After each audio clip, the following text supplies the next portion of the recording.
L'Union européenne est constituée par 8 instances principales. À Bruxelles se trouve le Conseil européen, le Conseil de l'Union européenne, la Commission européenne et la Commission parlementaire. À Strasbourg se trouve le Parlement européen, à Francfort la Banque centrale européenne et au Luxembourg la Cour de justice de l'Union européenne et la Cour des comptes de l'Union européenne.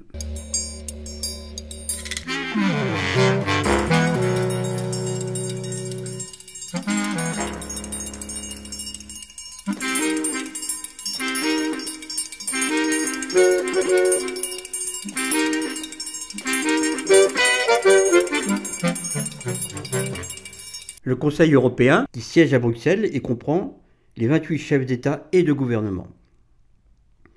Le rôle de cette instance est de fixer les grandes orientations de la politique de l'Union européenne, mais cette instance a aussi un rôle d'arbitrage. Les 3 autres instances forment le triangle institutionnel européen.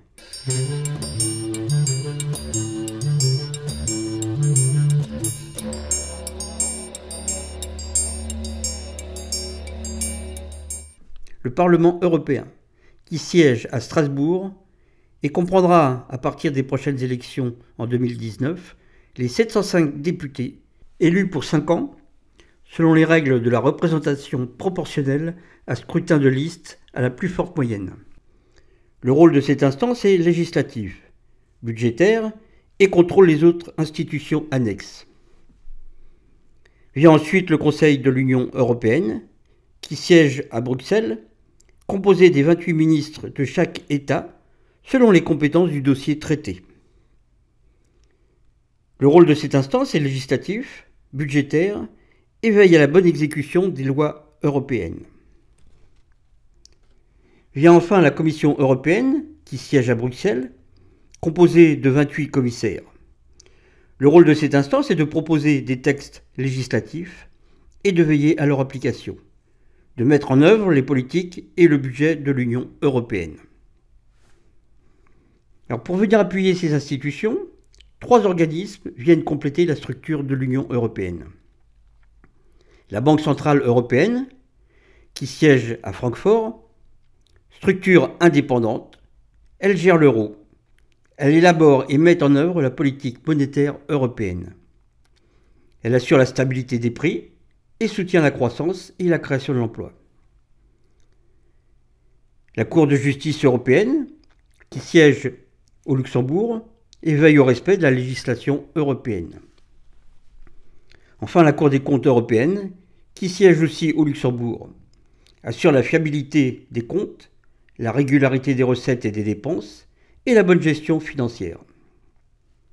Alors d'autres organismes viennent compléter cette organisation. Le Conseil économique et social de l'Union européenne, qui siège à Bruxelles, composé de 350 membres. C'est un organe consultatif représentant les organisations de travailleurs et d'employeurs, ainsi que d'autres groupes d'intérêt. Le Comité des régions de l'Union européenne est un organe consultatif de représentation des collectivités locales et régionales de l'Union européenne. La Banque européenne d'investissement, qui siège au Luxembourg, est une institution financière et contribue à réaliser les politiques de l'Union européenne en faisant appel au marché des capitaux. Le haut représentant pour les affaires étrangères. Mais ce n'est pas un ministre des Affaires étrangères. Autrement dit, il n'a aucun pouvoir. Son rôle consiste en la conduite de la politique étrangère et de sécurité de l'Union, et contribue à l'élaboration de cette politique. Elle l'exécute en tant que mandataire du Conseil européen et met en œuvre les décisions adoptées dans ce domaine. Alors les rouages entre ces 3 instances, qui sont le Parlement européen, le Conseil de l'Union européenne et la Commission européenne, sont définis par un processus décisionnel et législatif, comprenant les différents niveaux que nous allons décrire. Alors une proposition de loi peut être émise soit par le Parlement européen, soit par une initiative d'au moins 1 million de citoyens. C'est l'initiative populaire instituée par le traité de Lisbonne en 2007. Alors cette demande est étudiée par la Commission européenne qui, après validation, la rédige et la présente en première lecture au Parlement. Sinon, la proposition de loi n'est pas retenue. Alors, lors de la première lecture, le Parlement amende le texte et le propose au Conseil de l'Union européenne.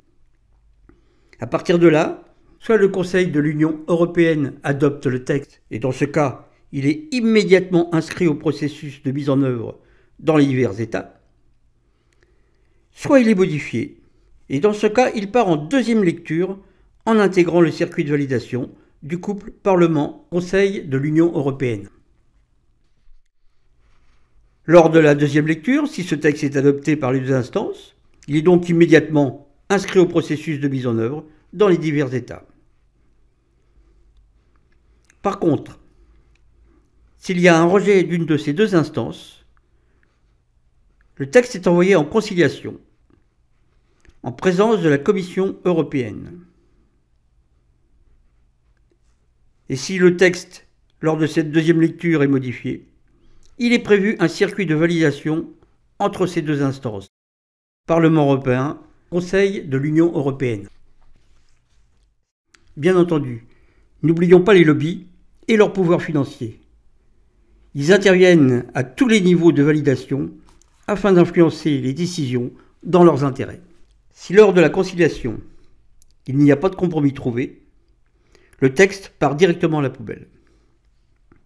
Sinon, il part dans le circuit d'une troisième lecture, afin de valider les éventuelles modifications apportées. Lors de la troisième lecture, le même circuit de validation entre le Parlement européen et le Conseil de l'Union européenne est appliqué. C'est-à-dire que si le texte n'est pas validé, il part directement à la poubelle. Sinon, il est immédiatement inscrit au processus de mise en œuvre dans les divers États. Détaillons maintenant le processus de mise en œuvre. Une fois le texte adopté, les États membres doivent encore l'appliquer dans leur législation nationale. Alors si le texte adopté est un règlement, il est directement applicable dans tous les États membres. Si c'est une directive, la transcription est obligatoire, mais les États membres disposent d'une marge de manœuvre.